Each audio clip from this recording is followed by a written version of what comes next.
Hello guys, welcome back to my new video. আর আজকে আমি তোমাদের দেখাবো আমি একটা নাইটি সেলাই করেছি। সেটা এই যে এটা নিয়ে আমার তৃতীয়বার নাইটি সেলাই করেছি। অনেক ভুল করার পরে এটাকে আমি ঠিক করেছি। আর এখন আমি যাবো বাপের বাড়ি, 1টা বেজে গেছে, তো চলো যাওয়া যাক। আর হ্যাঁ, আজকে আমি তোমাদের দেখাবো আমার শাশুড়ি মার বাগান।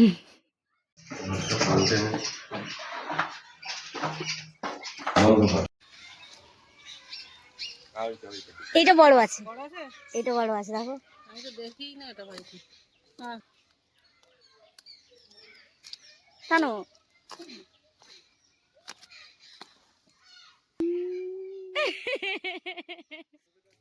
আজ যে বাগানটা তোমরা দেখছো, এটা পুরোটাই আমার শাশুড়ি মা লাগিয়েছে একা হাতে।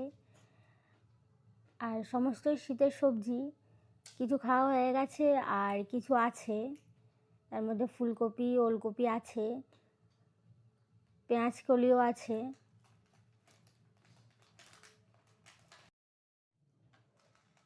আরও অনেক সবজি আছে। আমি যেটুকুনি পেরেছি তোমাদের দেখানোর চেষ্টা করেছি।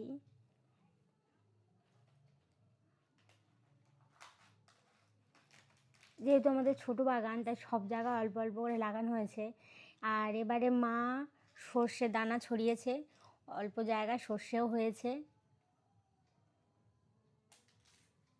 তোমাদের কেমন লাগলো বাগানটা অবশ্য বলো। ভালো আছে।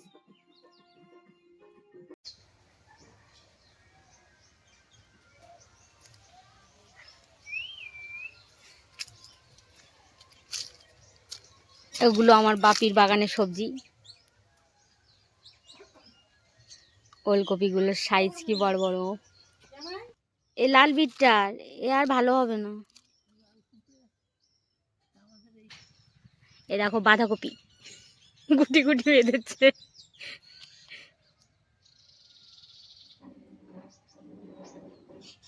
চলে যাচ্ছে, আর কখন বাঁধবে? বাঁধাকপি হয়ে গেছে তো,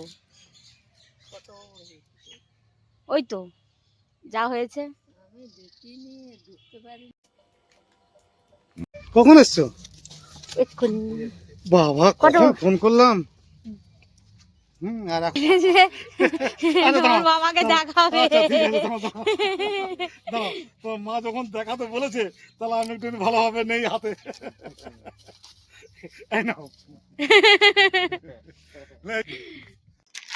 আজকে আমি তোমাদের একটা জিনিস দেখাবো।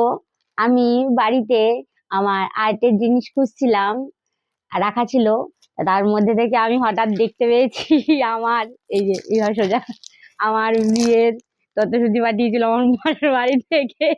তখন অতটা ভালো করে দেখিনি কি কি আছে, এখন দেখছি এর ভেতরে আছে এখানে জল শঙ্খ, গাছ কৌটো, আর এটা হচ্ছে ধানের গোলা, আর শাখাওয়ালাও আছে, জাতি আছে। আমি এখন দেখছি ভালো করে, আমার বর বলছে এটাকে গুছিয়ে রেখে দিতে স্মৃতি হিসাবে। আর আমি ভাবলাম তোমাদেরকে দেখিয়ে দিই, তাহলে ওইভাবে থেকে যাবে আমার স্মৃতি। লাইটিং করেছে।